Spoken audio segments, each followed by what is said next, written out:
5 Rules for Negotiating Like a Pro. Welcome to Affluence Online, the place to learn about investing and managing your finances. No matter whether you are negotiating a raise with your boss, negotiating a vacation schedule with your ex-spouse, or negotiating with a seller or buyer in an online auction, there are certain rules or principles that will help you settle your disputes. Before we walk through our negotiation tips, if you're new to the channel, hit the subscribe button and the notification bell so you don't miss another video. We share tips on how to make money every single week. Rule 1. Focus on the goal.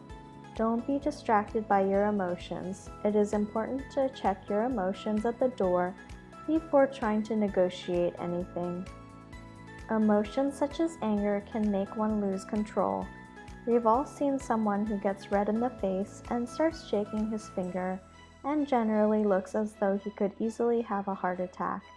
Sometimes that person is so mad that he is incoherent. You need to get past that stage if you're going to succeed.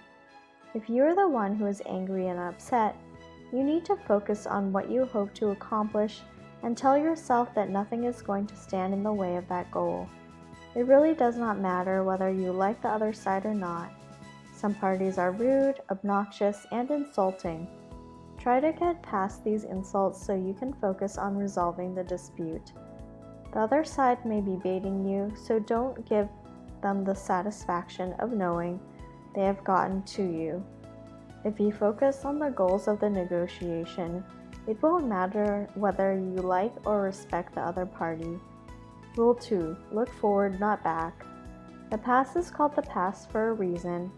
If one party gets too involved in what has happened in the past, it can be counterproductive. One party in a divorce case may be so intent on documenting everything the husband has done wrong that the wife is not even thinking about the goals of the negotiation beyond blaming the husband. You have to figure out a way to get to the present and deal with current issues of custody or visitation. Ask the other party what they want now to resolve the dispute. Rule 3. You don't have to be right to settle. What are the 3 words we want to hear the most, even more than I love you? We love to hear those magic words, you are right. For some people, this is even harder to say than I love you. And if you say you are absolutely right, that is even better. When someone says, it's a principle that counts, or it is not the money, it is the principle, that negotiation is in trouble. That is because the party is making a judgment call that it is more important to be a martyr than settle a case. When someone is obsessed with the principle of a situation, he or she is still emotionally vested in his or her feelings. Unless you can get beyond these emotions, the dispute is not likely to be resolved. Feeling that you are right can be a heady emotion, but it has no place in the negotiation. If the other side is only interested in being right, chances are the situation won't be resolved. Rule 4. Know what you want and what the other side wants. Knowing what you want may seem obvious, but many parties don't know what they want. They are so angry that they have not even asked themselves how the issue can be resolved. If they don't know what they want, how can they go about getting it? They may want to hash and rehash the circumstances that got them into this negotiation. Depending on the complexity of the situation, you should have a detailed plan of what you want. In addition to knowing what you want, you also need to know what you are willing to give up to get what you want. Generally, you can get what you want if you're willing to pay the price for it. Don't ever begin a negotiation without knowing what you want. Rule 5. Be prepared and do your research. Once you have an idea of what you want, you must do your research and preparation. That could be as simple as listing your arguments on a sheet of paper, or as complex as doing the research to cost out a request for wage increases. Either way, you need to be prepared.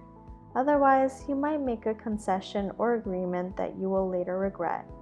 You need to know the rationale behind your request and a good estimate of the costs, including the future costs. Nothing is more embarrassing than making a presentation and having someone question the accuracy of your numbers and having the whole presentation fall apart because the data is confusing or even worse, incorrect. If you're not completely prepared, consider delaying the start of the negotiation. If you go in with little or no information and try to wing it, you will regret it later. You cannot be over-prepared. Even if you don't use everything you prepared, it does not matter. It is important to have as much information and research as possible just in case you need it. Thank you for spending some time with Affluence Online. Make sure to like and subscribe to our channel so you never miss another video. We also handpick these videos that we recommend you watch next.